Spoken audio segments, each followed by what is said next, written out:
I'm sure you all know the feeling of freezing up when your nerves kick in. You're not able to be the best version of yourself because your anxiety and worries are holding you back. Trust me, I know the feeling too well, brother. Fear is the mind killer. Fear is the little death that brings obliteration. Let me tell you, confidence is a game changer. And you deserve the chance to feel it. Everything just feels so much better if you're confident, and your surrounding environment and friends will notice it.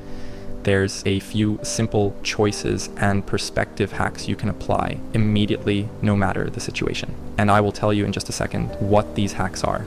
Now switch this video to full screen and close all other tabs in your browser to avoid distractions, because what's about to happen could change your life, just as it changed mine. I remember the first time I had to give a presentation at work. I was so nervous. My hands were shaking so badly that I almost dropped my notes. I felt 1,000 eyes looking at me, and the pressure was intense. I'm sure you know something similar. However, I always wanted to be the complete opposite. I wanted to be someone who is genuinely confident and able to confront any situation with a face of steel. Nervousness is horrible. I don't know about you, but I used to get pangs of self-doubt and worry whenever I was in a new situation or meeting new people. I don't think I can do this. People are going to laugh at me. Thoughts like these flooded my mind often, and I hated it so much. What's worse was how my brain tried its best to convince me that I was the most incompetent or awkward person in the room, and did so with great effectiveness. Another time I had to give a speech at my best friend's wedding. I couldn't just back out like I wanted to, and when I held the mic, I felt that dreaded anxiety come over me. I started sweating buckets, my hands got clammy, and my throat felt drier than the Sahara. I stood there looking at the small crowd of people and tried to recall every trick I had ever read to deal with my nerves, but it didn't work. I tried to pick a spot at the back of the room. I imagined the guests in their pajamas. I was stumbling across my words and making weird giggling noises with a stupid smile on my face. I embarrassed myself pretty badly that day, and I swore it would be the last time I ever let anxiety and nervousness rule over me. All those tricks I tried were technically supposed to work, but they were useless without the right mind frame. But I'll get to this in a second. You see, I managed to gain this mind frame by having a history of messing up. Listen, brother, go and do something that makes you nervous. I'm serious. My job had me make presentations all the time, and God knows I was no TED Talk presenter. I was forced to keep trying. It was not just presentations alone. I also had endless Zoom meetings and calls with high-ranking team members, which demanded everything from me. But I know that many of you might have never experienced that. You might have never been forced to push yourself into something that scares and frightens you. Odds are, there was a particularly bad moment in your life where nervousness and anxiety hit you like a wedding speech incident, and it ruled you ever since. Here's the interesting thing. You know how whenever you feel nervous, you get this mind reel of how badly you are fucking up or going to fuck up? Well, it's bullshit. Your mind is really good at creating hyper-realistic predictions of what might happen if you try. But in my experience, reality proves your prediction wrong 9 times out of 10. Are you really experiencing reality in its stark, objective truth? Imagine a situation that usually makes you nervous. Say you are at the library and see a beautiful girl by herself. You want to talk to her, but your nervousness kicks in and tells you, you're going to make a fool of yourself. You'll sound weird, and she's going to snicker and laugh at you right at the moment you start talking. What if I told you that if you ignored that voice and those feelings and walked up to her and said hi, the situation would play out far differently than you imagined? I've tested this so many times, and I've always been right. Sure, there were times when a girl rejected me, but there was always a logical reason.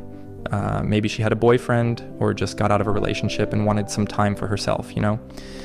The thing is, looking back on each time I tried, it played out much differently and better than I thought it would. But even more importantly, I was starting to realize that there really wasn't any reason for me to be nervous. I felt like I was crazy for limiting myself so much. However, I know that this is too much for many people. I hear you, man. Just the thought of doing something daring might make you cringe inside with embarrassment. Let me tell you, that's perfectly normal, and I'm going to explain to you how you can overcome this block in just a minute.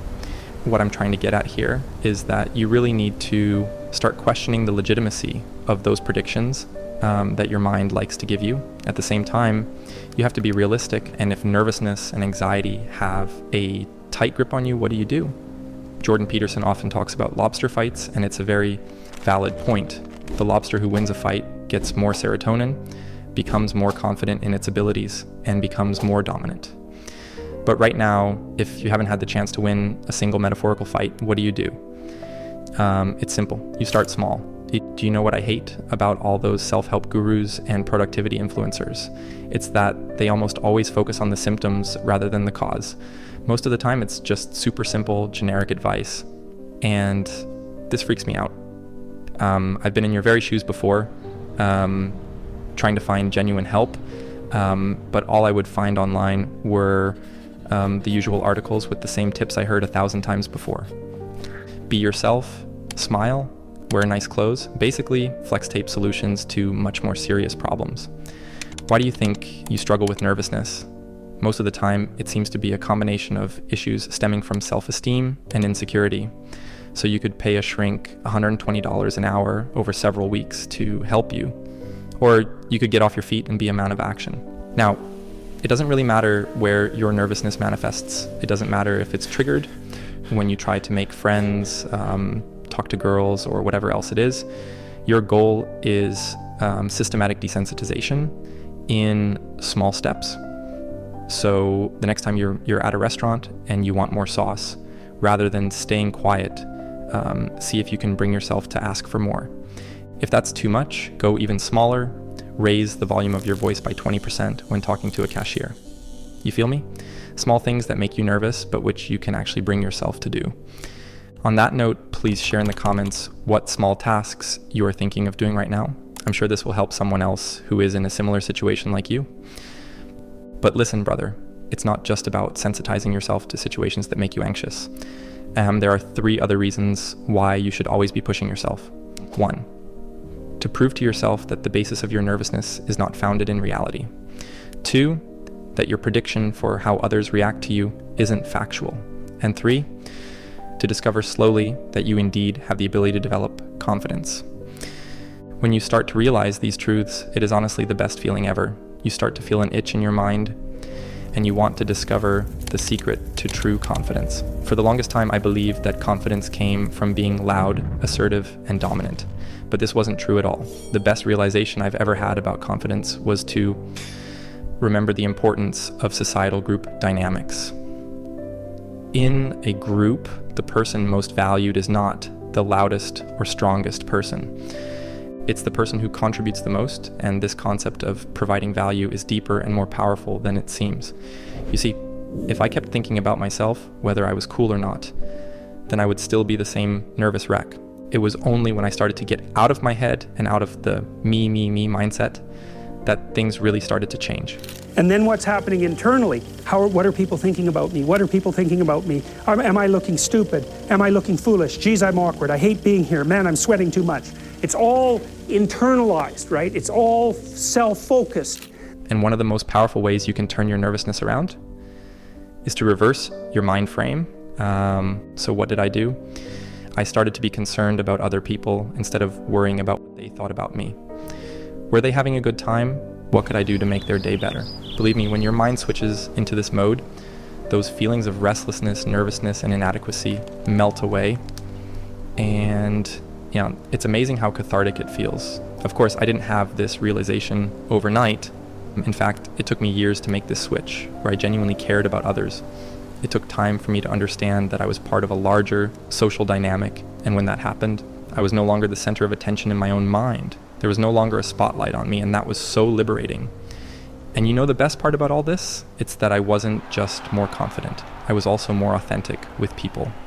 I started to notice that people were opening up and being genuine with me in ways they hadn't before. I had to let go of my obsession with my self-image to get what I always wanted, comfortable confidence. Not that forced or faked confidence, but confidence that also brought with it peace, and the true belief of, I am good enough. So how do you go from here? Well, you now know that turning nervousness into true confidence needs a combination of small wins along with flipping your mind frame to be people-focused. So yes, you could go ahead and try to put this into practice, but please don't rush it. When I started putting these insights to work in my life, I had to keep reminding myself that I wasn't a machine. I couldn't just change aspects of my behavior and mindset at the press of a button. Trying to focus on others and not on the very real feelings of nervousness was extremely weird at first. You will feel vulnerable and unsure about things, but that's part of the process. What I want you to remember is that you are already on the path to a better self. Getting on it was the most important step, and you have taken it. Congratulations, brother. Even if your progress is as slow as a snail, it is still progress towards the right direction. You know, becoming better 1% each day does way more in the long term than you would imagine. So keep following that path. I'm aware that nervousness is a seriously strong and powerful emotion, and there are evolutionary and survival reasons behind it. It prevents you from doing genuinely stupid or dangerous stuff while also ensuring social cohesion. But when it starts to affect you to the point where you are suffering badly, like it's time to take back control, I know, brother, this path is not going to be easy, and I'm not going to pretend it is. When I make videos like these ones, I do so because they are topics close to my heart that I have genuinely struggled with. I have somehow managed to push through and overcome my barriers. It gives me the motivation to share what worked for me, and hopefully it does for you too. Remember, success is always rented, and it is due every day. I know you get me, and understand what I mean when I say that change is hard. But what is easy and is duly rewarded? Exactly nothing. But once again, brother, you are already on a great path, and now know the steps you need to take that makes this mountain a little easier to climb. If you are interested in this topic, you might also want to take a look at this video here. Until then, stay strong and see you soon.